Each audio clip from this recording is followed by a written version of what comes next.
நல்ல குறிச்சு வைங்க. ஆண்டவர் எப்படி பதம் மாறுது பாத்தீங்களா? நீங்க பைபிள்ல நல்லா கவனிச்சு பாத்தீங்கன்னா, ஆண்டவர் அப்படிங்கிற ஒரு வேர்டை அவர் பயன்படுத்துறாருன்னா அவருடைய மகிமை வெளிப்பட போகுதுன்னு அர்த்தம். தானியேல் சொல்வாரு, ஆண்டவர் உயரமும் உன்னதமுமான சிங்காசனத்தில் வீற்றிருக்க கண்டேன். ஏசாயா சொல்லுவாரு, ஆண்டவர். எங்கெல்லாம் வேதாகமத்துல ஆண்டவர் அப்படிங்கிற பதம் பயன்படுத்தப்படுதோ, இப்ப நான் உங்களுக்கு சொல்றேன், நீங்க இந்த பதத்தை பயன்படுத்துங்க. பைபிள்ல சொல்லுவோம், நீங்க வேதத்துல நீங்க ஜெபிக்கும் போது, நீங்க உங்க தனி அறைகளை ஜெபிக்கும் போது, ஏசப்பா அப்படின்னு சொல்றீங்க, ரைட்டு தான். கர்த்தாவேன்னு சொல்றீங்க, ரைட்டு தான். ஆனா ஒரு பதத்தை பயன்படுத்துங்க, ஆண்டவரே. ஆண்டவரே இங்க சடனா மாறுது பாருங்க. ஆண்டவர் சீரியரின் ராணுவத்திற்கு ரதங்களின் இறைச்சலையும் குதிரைகளின் இறைச்சலையும் மகா ராணுவத்தின் இறைச்சலையும் கேட்க பண்ணினதினால் அவர்கள் ஒருவரை ஒருவர் நோக்கி. இப்ப நான் உங்களுக்கு தான் சொல்ல போறேன் என்னன்னா, எத்தனையோ நாட்கள் பஞ்சம் சமாரியாவில் இருந்தது. எத்தனையோ நாட்கள் பஞ்சத்தை சமாரியா ஜனங்கள் அனுபவிச்சாங்க. ஒரு பிள்ளைய அடிச்சு சாப்பிடுற அளவுக்கு அந்த இடத்துல பஞ்சம் தலை விரிச்சு ஆடிச்சு. சாப்பிட சாப்பாடு இல்லை, குடிக்க தண்ணி இல்லை. பயங்கரமான ஒரு போராட்டத்தில் இருக்கும் போது கர்த்தர் அதை பார்க்கலையா? கர்த்தர் அதை கேட்கலையா? கர்த்தர் அதை கவனிக்கலையா? இன்னும் எத்தனையோ பிள்ளைங்க செத்து போகும்போது கர்த்தர் அதை கவனிக்கலையா? இந்த பஞ்சத்தினால அந்த தேசமே ஒண்ணுமில்லாம போகும்போது கர்த்தர் ஏன் கிரியை செய்யல? ஏன் கிரியை செய்யலன்னா, நான் உங்களுக்கு சொல்றேன், உங்க மேல ஒரு அபிஷேகம் வெளிப்பட்டுச்சு அப்படின்னா, உங்க மேல ஆவியானவர் வல்லமை இறங்கிருச்சு அப்படின்னா, ஆண்டவரை கிரியை செய்கிற வைக்கிற அபிஷேகம்னு ஒண்ணு இருக்கு. நல்லா தெரிஞ்சுக்கோங்க. அந்த ராஜாவால அந்த தேசத்தினுடைய பஞ்சத்தை மாத்த முடியல, மத்த ஜனங்களால பஞ்சத்தை மாத்த முடியல.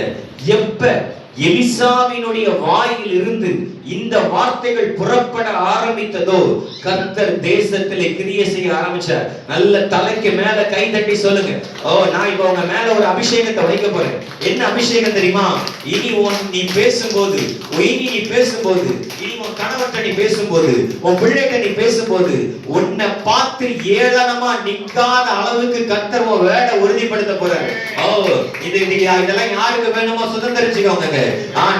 நீ பேசுற வார்த்தை இனி வீணா போறது இல்ல.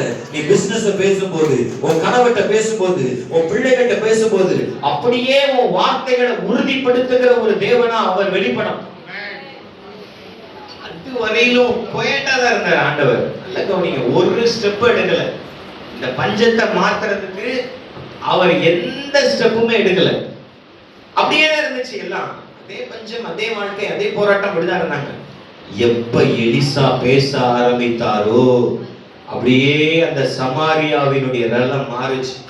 எப்ப எலிசா பேச ஆரம்பிச்சாரோ அப்படியே அந்த இடத்தினுடைய தன்மை மாறுச்சு. இப்ப நான் அவங்க மேல வைக்க போற அபிஷேகம் இதுதான். அப்படியே நல்ல வலதுகரத்தை உயர்த்தி ஒரு நிமிஷம் ஜெபம் பண்ணுங்க.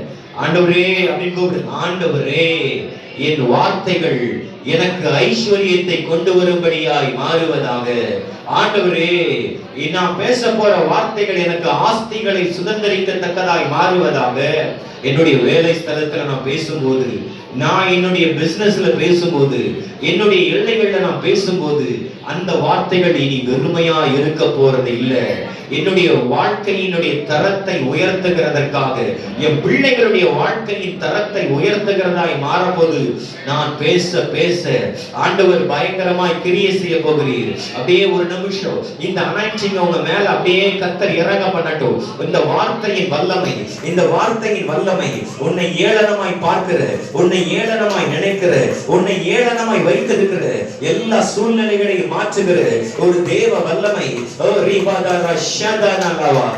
இந்த வார்த்தைகள் வெளிப்படும் போது, இந்த வார்த்தையின் அபிஷேகம் வெளிப்படும் போது, இனி யாரெல்லாம் கீழ்ப்படியலையோ அத்தனையும் கீழ்ப்படிய பண்ணபடியான கிருபை, அத்தனையும் கீழ்ப்படிய பண்ணபடியான வல்லமை, அத்தனையும் கீழ்ப்படியபடியான வல்லமை